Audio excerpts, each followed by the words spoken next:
Assalamu alaikum. Welcome to the Medicos. I'm Dr. Kinza.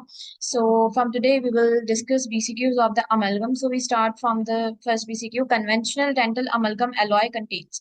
So, the dental amalgam contains silver, tin, copper, zinc. So, in this option, A is a silver, tin, copper, zinc. Silver mercury copper zinc second नहीं हो सकता क्योंकि इधर पूछा गया है dental alloy. Basically amalgam जो होता है वो डेंटल एलॉय और मर्करी का मिक्सचर होता है जिसको हम कहते हैं अमलगम। तो यहाँ पे सिर्फ और सिर्फ एलॉय का जो पाउडर के अंदर क्या क्या होता है वो पूछा गया है। तो बी हमारे पास गलत हो जाएगा। सिल्वर टिन पैलेडियम भी नहीं होता, सी भी गलत है। Silver copper iridium mercury, basically हमारा जो ऑप्शन होगा वो ए करेक्ट होगा क्योंकि सिल्वर टिन कॉपर जिंक हमारे पास ये फंक्शंस होते हैं। सिल्वर और टिन हमारे पास क्या है, सिल्वर और कॉपर जो है हमारे पास क्या देते हैं, अमलगम के अंदर स्ट्रेंथ देते हैं। और हमारे पास जिंक जो है वो एक्ट करता है एज अ डीऑक्सीडाइजर। सो और जिंक की वजह से हमारे पास सेकेंडरी एक्सपेंशन भी होती है जब मॉइस्चर के साथ वो कंटामिनेट होता है। सो सेकंड बीसीक्यू है contamination of the zinc containing amalgam by moisture during the trituration और कंडेंसेशन। बेसिकली अगर हम जिंक कंटेनिंग अमलगम की बात करें तो जिंक कंटेनिंग अमलगम जब भी मॉइस्चर के साथ ड्यूरिंग कंडेंसेशन और ड्यूरिंग ट्राइचुरेशन जब भी हमारे पास कंटामिनेट होता है तो क्या होता है, जिंक और वाटर आपस में रिएक्ट करते हैं और हाइड्रोजन गैस गैस जो है ना वो लिबरेट होती है। तो हाइड्रोजन गैस की बनने की वजह से हमारे पास क्या होता है, ये सेकेंडरी एक्सपेंशन होती है। ठीक है, हमारे पास डिलेड एक्सपेंशन भी जिसको कहा जाता है। तो हमारे पास ये जो एक्सपेंशन हो रही है, ठीक है, हमारे पास ये जो सेकेंडरी एक्सपेंशन हो रही है जिंक की वजह से, हाइड्रोजन की वजह से, तो हमेशा याद रखिएगा ये जो हाइड्रोजन होता है वो अमलगम के साथ कंबाइन नहीं होता, तो इस वजह से अमलगम की फिजिकल प्रॉपर्टीज को अफेक्ट नहीं करता, सिर्फ और सिर्फ क्या करता है, उसकी एक्सपेंशन करवाता है। तो हमारे पास क्या करवाएगा, causes and marked expansion increase the setting time results in a sharp decrease in the flow has no appreciable effect on the amalgam। so basically हमारे पास क्या करवाता है, causes and marked expansion। तो हमसे पूछा जाता है कि एक पेशेंट है, ठीक है, हमारे पास उसमें स्लाइवा से रिलेटेड पूछा जाता है कि जिंक कंटेनिंग यूज करना है या जिंक जिनमें प्रेजेंट ना हो उनको यूज किया जाता है। सो थर्ड बीसीक्यू हमारे पास advantages of the pin retained amalgam restoration are. जो पिन रिटेन अमलगम रेस्टोरेशन होती हैं उनका क्या फायदा होता है, तो preparation is more conservative, restoration can be completed in one visit, retention form is improved by the use of pins। अगर हम फर्स्ट ऑप्शन को देखें, बेसिकली हमारे पास अमलगम की अगर हम पिन रिटेन अमलगम को यूज नहीं करते तो अमलगम की अगर मैकेनिकल रिटेंशन की बात करें तो हमें बहुत बड़ी बड़ी प्रिपरेशन करनी पड़ती हैं अमलगम के लिए, ताकि उसे मैकेनिकली क्या करें, फिट कर सकें। और उसकी मैकेनिकली रिटेंशन हम कैसे देते हैं उसे, बेसिकली हम अगर देखें अमलगम की डिजाइन क्लास वन की बात कर लेते हैं, तो उसमें हम क्या करते हैं, हमारे पास जो अक्लूजली जो है ना, ये हमारे पास ये क्या अक्लूजली जाकर कन्वर्ज हो रही है। तो अक्लूजली जाकर हमारे पास क्या है, जो कन्वर्जेंस हम क्रिएट करते हैं फेशियल और लिंगुअल वॉल की इन द क्लास वन, तो हम जो है ना उसमें बेसिकली हमारा जो अक्लूजल कन्वर्जेंस है वो हमें क्या देती है, मैकेनिकल रिटेंशन का हमारे पास एक फॉर्म है हमारी। ठीक है, तो हमारे पास अगर हम देखें तो यहाँ पे हमारे पास all of the above answer होना चाहिए क्योंकि एडवांटेजेस जो है पेन रिटेन अमलगम के वो तो प्रिपरेशन कंजर्वेटिव होती है, सही है। और हमारी रिटेंशन भी जो है ना वो हमारी क्या है, इम्प्रूव होती है।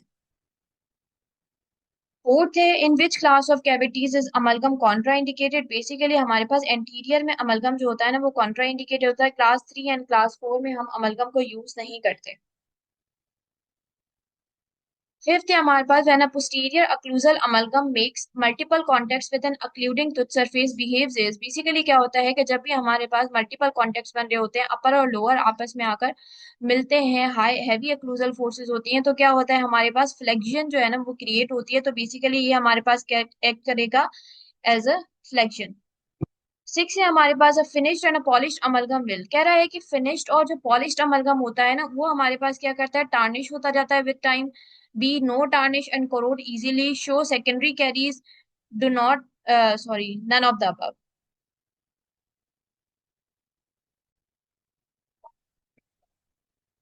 तो ऑप्शंस हमारे पास जो है कि टार्निश विद टाइम, तो हमारे पास बी क्या है, no not tarnish and corrode easily. तो हमेशा याद रखिएगा स्मूथ सरफेस फिनिश्ड हमारे पास जो सरफेसेस होते हैं उन पे हमारे पास टार्निश और कोरोजन जो है ना उसके चांसेस कम होते हैं। ठीक है, हमारे पास बेसिकली जो अगर हम इसकी बात करें ना तो किसकी, कोरोजन की और टार्निश की, तो हमेशा याद रखिएगा बेसिकली क्या होता है कि टार्निश जो है ना ये हमारे पास विद टाइम जो है होता है, टेंडेंसी होती है इसकी। लेकिन इस किसकी वजह से हमारे पास टार्निश होता है, सिल्वर सल्फाइड जो है ना सरफेस अमलगम के सरफेस पर सिल्वर सल्फाइड बनता है। ठीक है, लेकिन हमेशा याद रखिएगा टार्निश सिल्वर सल्फाइड के बनने की वजह से होता है, लेकिन इसकी वजह से फिजिकल प्रॉपर्टीज कभी भी अमलगम की अफेक्ट नहीं होती।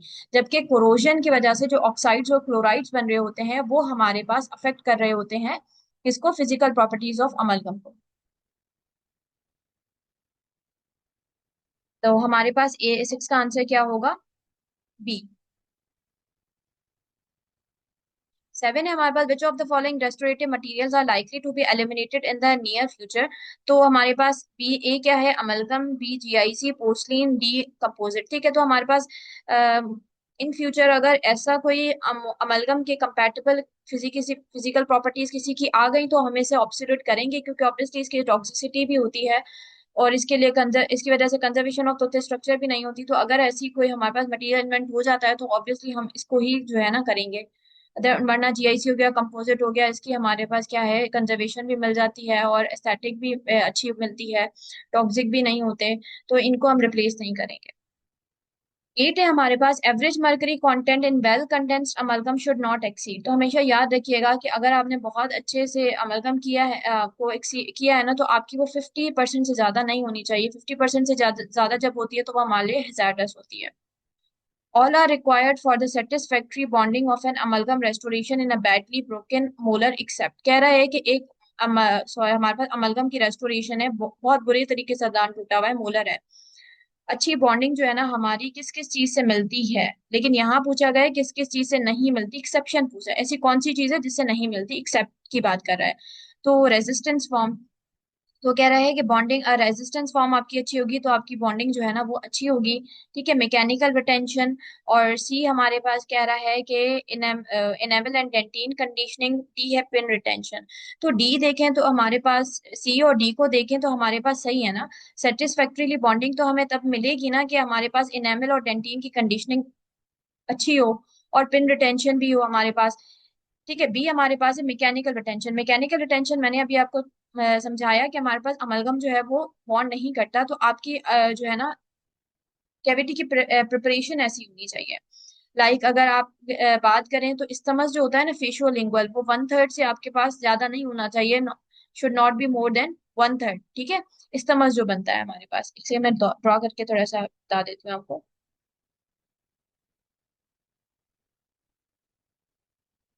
कि सपोज करें ये कैविटी है, सही है, तो ये जो स्टमस है ना बीच में, ये आपने क्लास वन बनाई है, सपोज करें ये हमारे पास तो थे जिसमें आपने ये क्लास वन बनाई है, तो ये कह रहा है फेशियल और लिंगुअल वॉल के बीच का जो स्तमस होता है वो आपके पास 1/3 से ज्यादा नहीं होना चाहिए। ठीक है, ये भी हमारे पास क्या है, रिटेंशन के अंदर आ जाता है। और हमारे पास क्या आता है, फेशियल लिंगुअल भी जो है ना हमारे पास क्या होना चाहिए, ये कन्वर्जेंस जो शो करते हैं, जैसे ही आप जाते हैं ना क्लूजली, अब क्लूजली कन्वर्ज कर रहे होते हैं तो वो हमें रिटेंशन देते हैं, मैकेनिकल रिटेंशन। तो ऑलरेडी आपका दांत है ना बहुत बुरी तरह से जो है ना टूटा हुआ है, तो आपको रेजिस्टेंस फॉर्म तो देनी पड़ेगी ना। अगर रेजिस्टेंस फॉर्म नहीं दोगे तो अमलगम फ्रैक्चर हो जाएगा। ठीक है, या दांत फ्रैक्चर हो जाएगा, तो आपको ये तो करना पड़ेगा। बी हमारे पास क्या होता है, मैकेनिकल रिटेंशन आप इसमें क्रिएट नहीं करोगे, इसमें आप पिन रिटेंशन करोगे, क्योंकि ऑलरेडी दांत जो है ना वो बहुत बुरी तरीके से टूटा हुआ है। अगर आप उसे जितना बचा हुआ है उतना भी प्रिजर्व नहीं करोगे तो क्या होगा कि आपके पास क्या होगा कि दांत फ्रैक्चर हो जाएगा। सही है, ज्यादा अगर कटिंग करोगे तो दांत फ्रैक्चर हो जाएगा, दांत की जो रेजिस्टेंस फॉर्म है वो कॉम्प्रोमाइज हो जाएगी।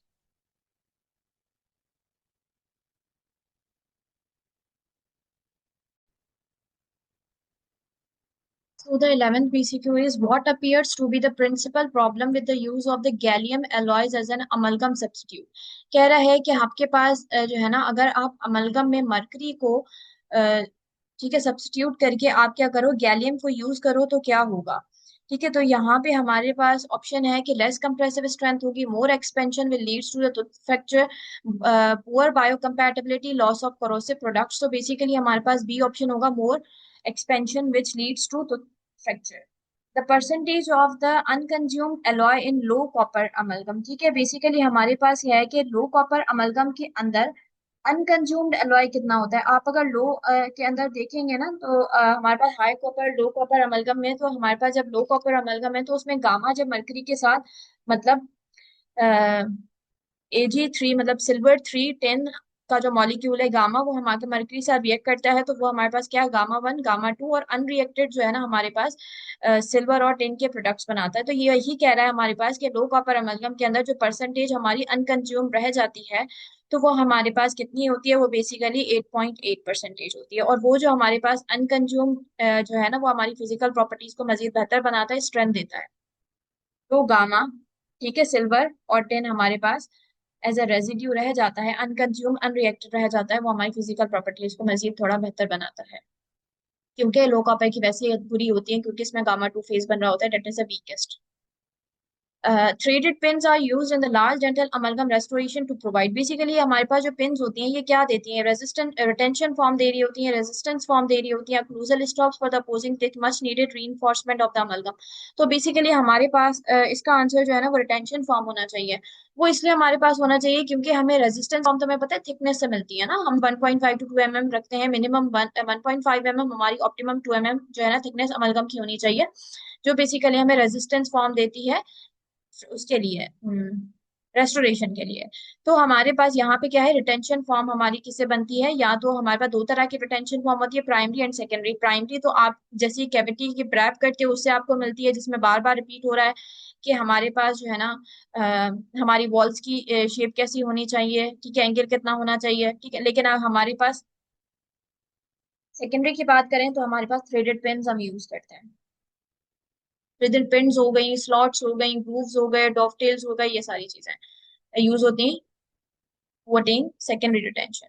If continuous hypersensitivity develops in the recently restored tooth, ठीक है, अगर हमारे पास जो है ना कंटिन्यूस पेशेंट को हाइपरसेंसिटिविटी है ही है, ठीक ही नहीं हो रही, अभी रिसेंटली आपने टूथ को रिस्टोर किया है लेकिन उसकी हाइपर सेंसिटिविटी खत्म नहीं हो रही, तो क्या करना चाहिए, कोई ट्रीटमेंट नहीं करना चाहिए। Remove the restoration and place zinc oxide eugenol, perform the pulpectomy, perform direct pulp capping. ठीक है, बेसिकली हमें क्या, अगर कोई ट्रीटमेंट नहीं करना चाहिए, ये तो कोई बात नहीं हुई कि उसे कंटिन्यूस हाइपर सेंसिटिविटी है, रिस्टोरेशन भी कर ली, तो कह रहा है remove the restoration and place zinc oxide eugenol. ठीक है, जिंक ऑक्साइड यूजिनॉल से हमें कोई ऐसा इफेक्ट नहीं मिलना जिससे हमारे पास हाइपर सेंसिटिविटी हमारी जो है ना वो कम हो जाए।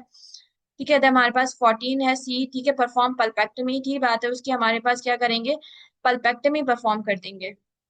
सी ऑप्शन जो है ना इन ऑप्शंस में एक बेहतर ऑप्शन है। डायरेक्ट पल्प कैपिंग तो बेसिकली हम तब करते हैं ना, जो पल्प को ड्रिल करते हुए और हम देखते हैं कि पल्प हमारा थोड़ा सा एक्सपोज हो जाता है, तो एमटीए कैल्शियम हाइड्रोक्साइड से उसे क्या करते हैं, कैप कर पल्प कैपिंग कर लेते हैं। तो यहाँ पे सिनेरियो में तो ऐसी कोई बात है नहीं। 15 है हमारे पास, the most common cause of fracture at the isthmus of the class 2 dental amalgam restoration. कह रहा है कि बेसिकली हमारे पास क्या होता है, क्लास 2 डेंटल अमलगम रेस्टोरेशन में जो मोस्ट कॉमन फ्रैक्चर का कॉज है उसका बताएं कि मतलब मोस्ट कॉमन किस वजह से जो है ना क्लास 2 में स्टमस में फ्रैक्चर होता है। डिलेड एक्सपेंशन की वजह से, inadequate depth at the isthmus area, inadequate width at the isthmus area, या फिर मॉइस्चर कंटामिनेशन की वजह से। तो हमारे पास क्या है कि हमने बार बार रिपीट की कि हमारे पास क्या हो रहा है, ये फ्रैक्चर हो रहा है, तो हमारे पास रेस्टोरेशन की फ्रैक्चर नहीं ना, उसने कहा isthmus of a class 2 dental amalgam restoration क्या है, वो फ्रैक्चर हो रहा है। तो डिलेड एक्सपेंशन की वजह से फ्रैक्चर होता है, लेकिन हमारे पास ज्यादा अप्रोप्रिएट क्या है कि आपने अमलगम की इधर उसने नहीं बोला कि हमारे पास जो है ना एक्सेप्शनली कोई डिलेड एक्सपेंशन हुई है। डिलेड एक्सपेंशन की वजह से वैसे फ्रैक्चर होता है, ठीक है, लेकिन हमारे पास यहाँ पे जो ए बी ऑप्शन जो है ना कहीं एक सही है, रिलेशन इनडायरेक्टली बना तो रहा है। बी हमारे पास होता है inadequate depth of the isthmus area. तो अगर देखा जाए तो ये ज्यादा हमारे पास ये इंडिकेट कर रहा है कि हमारे पास ए ऑप्शन ना तब अच्छा होता जब मेंशन होता कि रेजिस्टेंस फॉर्म है ना हमारे पास अच्छी थी, लाइक वो कहता कि 1.5 to 2 mm बल्क आपने अमलगम का दिया है, तो हम ए को चूज करते हुए ज्यादा। लेकिन अगर बी यहाँ पर है जहाँ पे बता रहा है कि इनएडिक्वेट डेप्थ आपने स्टमस एरिया की दी है, रेजिस्टेंस फॉर्म अच्छी नहीं बनाई रेस्टोरेशन की, तो ऑब्वियसली फ्रैक्चर हो जाएगा। क्या फ्रैक्चर होगा? दांत नहीं, रेस्टोरेशन। सो 16 है हमारे पास, the property of the amalgam that makes it undesirable to bevel occlusal margin of an amalgam cavity preparation is its. Basically कह रहा है कि अमलगम की हमारे पास ऐसी कौन सी प्रॉपर्टी होती है जिस वजह से आप उसे अक्लूजल मार्जिन्स को जो है ना बेवल नहीं कर सकते। ठीक है, क्या कह रहा है? अक्लूजल मार्जिन्स को क्या करेंगे आप? बेवल नहीं कर सकते। तो हमारे पास है ए फ्लो, बी है डक्टिलिटी, सी है ब्रिटलनेस, डी है मेलिएबिलिटी। तो अमलगम में आप बेवल नहीं देंगे अक्लूजल मार्जिन पर, क्योंकि ये हमारे पास ब्रिटलनेस क्रिएट कराएगा। वैसे भी आपको अमलगम में क्लास वन में आप याद रखिएगा, आपको क्लास वन या अक्लूजल मार्जिन में ना आपको बेवल देने की नीड नहीं होती। क्यों नहीं होती? क्योंकि जब आप कैविटी को प्रैप कर रहे होते हैं तो ऑलरेडी आपकी इनामल रॉड्स जो है ना वो एक्सपोज हो जाते हैं, जो आपकी बॉन्डिंग को मजीद बेहतर बना देते हैं, पॉलीमराइजेशन केज को कंपेंसेट कर लेते हैं। तो इसलिए आपको नीड नहीं होती अक्लूजली क्लास वन के अंदर बेवल देने की। 17 है हमारे पास, occlusal isthmus of MO dental amalgam. ठीक है, हमारे पास is resistant to fracture if. कह रहे रेजिस्टेंट टू फ्रैक्चर होगा अगर पल्पल फ्लोर डेप्थ हमारी 1 mm होगी। नहीं, हमने अभी अभी बोला कि 1.5 टू 2 mm होनी चाहिए ना। डोफ्टेल इज प्रेजेंट। ठीक है, हमारे पास क्या होगा? आपके पास डोफ्टेल प्रेजेंट होगा। Axio pulpal line angle is rounded, unsupported enamel at the gingival cavo surface margin is planed. Basically dental amalgam जो है ना, एमओ क्या है? Mesio occlusal. ठीक है, मीजियो अक्लूजल डेंटल अमलगम की रेस्टोरेशन है। उसमें हम अक्लूजल इस्टमस जो है ना, अक्लूजल इस्टमस हमारे पास रेजिस्टेंट टू फ्रैक्चर है। पल्पल फ्लोर की डेप्थ आपकी जो 1.5 टू 2 mm होनी चाहिए, जो फ्रैक्चर को रेजिस्ट करती है, तो वो बेसिकली हमारे पास गलत है। ठीक है, ये ऑप्शन हमारे पास गलत है। We have dovetail is present. ठीक है, डॉफ्टेल हमें रिटेंशन देता है ना कि रेजिस्टेंस फॉर्म देता है। सी हमारे पास क्या हुआ? एक्सियो पल्पल लाइन एंगल। सही बात है, एक्सियो पल्पल लाइन एंगल आपके स्मूथ होनी चाहिए ताकि फ्रैक्चर को प्रिवेंट कर सके। सही है। सो आपने जो है ना ये जब आप पढ़ेंगे रेजिस्टेंस फॉर्म, तो आप ये देखेंगे कि हमारे पास रेजिस्टेंस फॉर्म जो है ना, उसमें हमारे पास ये एक ऑप्शन होता है कि आपके जितने भी लाइन एंगल्स होंगे शुड बी स्मूथ।